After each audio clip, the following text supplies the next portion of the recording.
Welcome back to the channel, my freedom-loving 2A supporting patriots, for another Sunday Thoughts episode.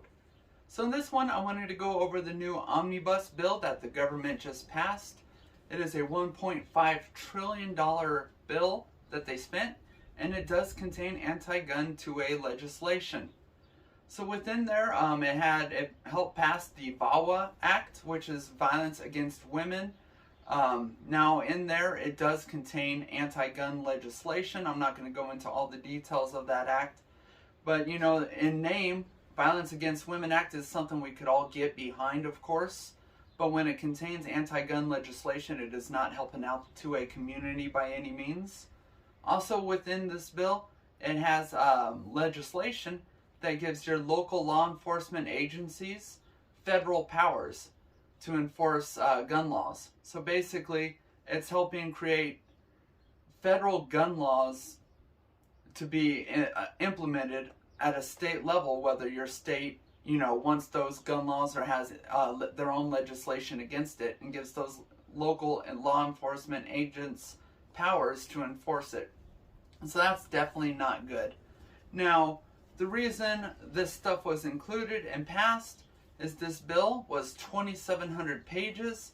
The Senate was given 12 hours to read it and to approve or deny it before the vote, basically. So I don't know about you guys. I can't personally read 2,700 some odd pages in 12 hours. That's a little bit insane. Now I'm sure these guys, senators, have people who go through and help, you know, read off different sections and are assigned different sections to see what's included in it. But even then, to do that within 12 hours is absolutely asinine to me. If I were a senator and I were presented a 2,700 page and told I had 12 hours to go through it and see what's in it before I voted on it, it would automatically be a no for me. And that should be from the left or the right. No one should be voting on a bill with that little bit of time that's that size, that there's just no way humanly possible to get through and see all what's included. So that's when you have these different gun organizations step in, and they will have get a copy of this bill as well, and they will be able to go through it and have, you know, break it up amongst their teams and go through it and see what's in it. So the reason that this passed, from everything I've heard, and a lot of this has come from John Crump, who does a fantastic job, as well as Jared over at Guns and Gadgets, is the NRA said that they were neutral on this bill. That they weren't for it, but they weren't against it. And where they should have told these senators they were against it due to the anti-gun legislation included in it. So they told the senators they were neutral on it. So 18 senators with the R next to their name went ahead and voted for this bill to pass, and thus it passed. Now, had the NRA actually done their jobs and do what their members pay them to do, they would have said, no, we do not support this. It has anti-gun legislation in it. Do not support this. Vote against this. Now, according to what I've heard, the GOA also had a team going through it, and they saw the anti-gun legislation in it, saw that VAWA was included in it, and they were reaching out to senators, letting them know not to vote on this, to vote nay against it. But apparently, from what my understanding is, at that point it was kind of too late, as it was only 12 hours before they could vote on it. But props to the GOA for trying to reach out to all these senators and tell them not to vote on it.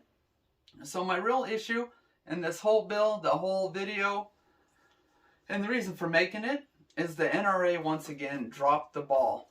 Now, you guys who are deep into the guns, you know, and if you're watching my channel, you probably are fully aware of the NRA and it not upholding the Second Amendment like they should be. They are not a no compromise organization, and they have gone out of their way many a times to help give away our Second Amendment rights. Just recently, when Trump was in office, they went ahead and backed red flag laws and the bump stock ban as well when he was in office, which is completely unacceptable in my opinion. I like to get on the NRA Instagram and kind of razz them, and I will talk to other people who are leaving comments on there, letting them know why they should not be supporting the NRA. and the NRA has went ahead and blocked me from commenting on their Instagram. I seem to be getting blocked by channels and organizations lately for speaking my mind and speaking the truth. I know a lot of you guys out there are NRA members. When I bought my first pistol, I joined the NRA within a week. I was proud to do so. And, you know, as I got to learn more about firearms as well as the legislative side of it, I've come to, you know, I quickly came to realize that the NRA is not really our friends. I think the NRA ILA does a good job, that little branch of the NRA, but otherwise it's pretty much just a useless organization to me at this point, as well as most gun owners the way I see it. So I know a lot of you are part of the NRA due to gun clubs or organizations you belong to. They require you to be an NRA member. And I know a lot of you are unhappy with the NRA as well. So a suggestion I have to you guys is possibly reaching out to said clubs or organizations and see if they would be willing to allow people in to be members if they were members of other organizations such as the Firearms Policy Coalition, the FPC, NAGR, National Association for Gun Rights, Gun Owners of America, and seeing if they would be willing to start switching over to that. If we are not reaching out to different organizations, clubs, reaching out to other, you know, to NRA members ourselves, nothing's going to change. They're not going to change their ways. They're going to just keep taking your money and your donations and letting Wayne use it for fancy suits and taking private jets to different places across the country and just completely wasting our members' dues and not fighting, being a no-compromise organization for your rights. My part that I'm going to do is, you know, besides making this video, I'm going to reach out to some of the companies out there. Granted, I'm only one person with a, you know, small channel on YouTube, but companies like Brownells, Midway USA, Palmetto State Armory, I believe all three of those companies, when you go to check out, they have a roundup where you can make a small donation to the NRA. And I'm going to reach out to those companies and see if they would be willing to consider switching over to donating those funds to someone like the Firearms Policy Coalition or one of those other groups that I mentioned. Anytime new anti-2A legislation comes up, those three organizations are suing them. They don't care who it is, what the legislation is. If it's anti-gun, they are suing them. They are sticking a lawsuit to those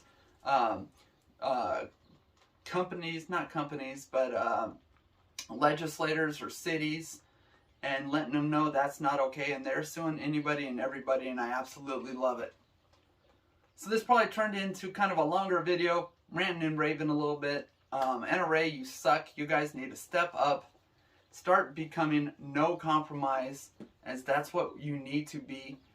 We've done nothing but give away parts and chunks of the Second Amendment since the introduction of the Constitution, basically. You know, the Constitution says shall not be infringed, and all it's done since then has been infringed upon.